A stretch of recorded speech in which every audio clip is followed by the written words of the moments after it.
So, da stehen wir also. Mitten im Januarbild. Auf dem Dalton Highway vor einem schneebedeckten Berg.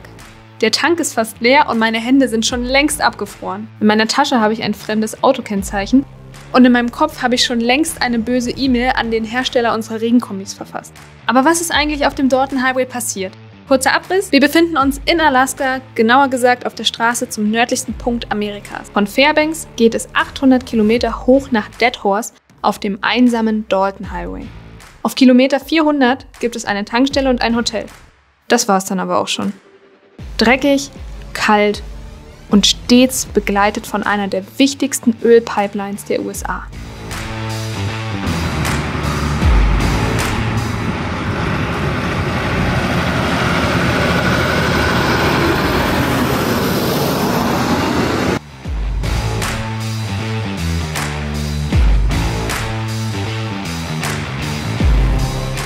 Bei schönstem Wetter haben wir uns zusammen mit unserem Freund Steffen auf den Weg gemacht. Na, was wird heute getestet hier im Regen? Hallo, zur Motivation? Ich bin Steffen und aufgrund des extrem schlechten Wetters und der Stimmung dachte ich mir, dass mir jetzt hier dafür mal einen Bärbänger zünde. Geil, endlich! Ey, wie cool ist das denn? Und ab hier ging es dann eigentlich nur noch bergab.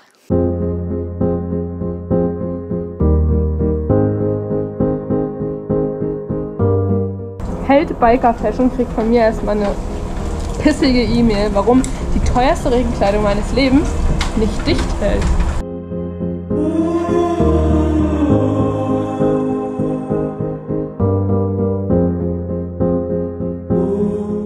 Gibt es eigentlich auch irgendwann was hält? Das ist vor allem mal irgendein Tag, wo nichts auseinanderfällt.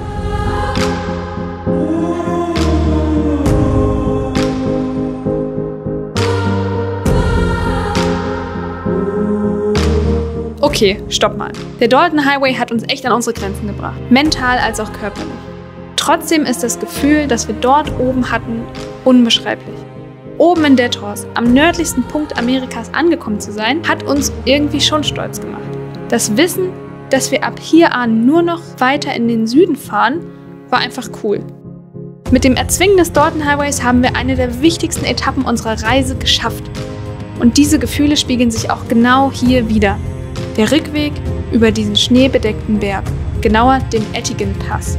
Am Ende ist eben diese raue, fast schon lebensfeindliche Natur Alaskas vor allem eins: atemberaubend. Und wie sagt man so schön, das Leben zieht an dir vorbei. Wenn du nicht hier und da mal anhältst und den Moment genießt, könntest du es verpassen. Bei all der Aufregung um Kälte und Regen, um kaputte Felgen und klappernden Scheinwerfer wollten wir genau das nicht: den Moment verpassen.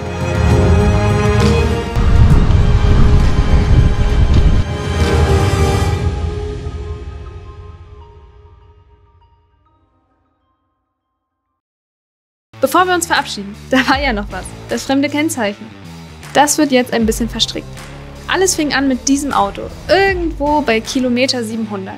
Norman und Steffen konnten ihrer Neugier nicht widerstehen und mussten sich die Karre genauer anschauen. Noch nicht. Jetzt so. Boah. Auf jeden Fall doch. Hat echt geklappt. Ich mach die kleine.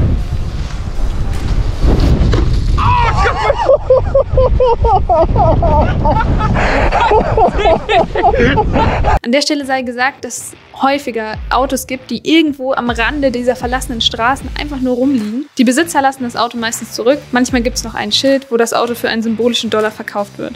Hauptsache, irgendjemand kümmert sich darum. Hier schraubt Steffen also unser Kennzeichen ab. Naja, zu dem Zeitpunkt war es eigentlich noch sein Kennzeichen. Steffen hat uns dann oben in Dead Horse verlassen und ist alleine zurückgefahren. Unterwegs wollte er das Kennzeichen dann plötzlich nicht mehr und hat es bei der Tankstelle auf der Hälfte des Dalton Highways liegen lassen. Einen Tag später kommen also wir dort an und heben genau dieses Kennzeichen an der Tankstelle auf. You coming home with me? Coming home with me. Alles voll, wa?